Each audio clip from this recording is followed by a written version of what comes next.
नमस्कार सांग मैंने जय जगन्नाथ केमी अच्छा आज दिन स्टार्ट होगा गरम चारू कारण चा तो न पीले कि हेनी तो चा पी सारापर मुझे गाधी पाधे आसिक ठाकुर पूजा कर सारिक लंच प्रिपेयर लगे तो लंच रे ना जमी गरम होना से केवल पखाड़ खाइले तो मुझे पखाड़ को माछ कर आसिक इवनिंग टाइम रे पार्क झील से कराटे क्लास शिखे लड्डू तो सांग मान सहित खेले बाटर आसला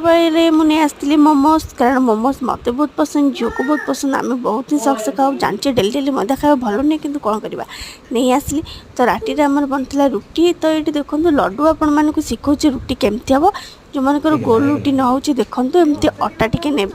गुड़ा पर पकई देकी गोल गोल रुटी बन बहुत ही इजी ए किसी हार्ड नहीं रुटी बनवा बहुत ही सहज तो आम लंच आज डिनर बनता रुटी सहित चिकेन लेग पीस कषा बन देती तो ठीक अच्छे आम चलो रुटी चिकेन लेग पीस खाई डिनर ये करके देखा नेक्स्ट वीडियो बाय।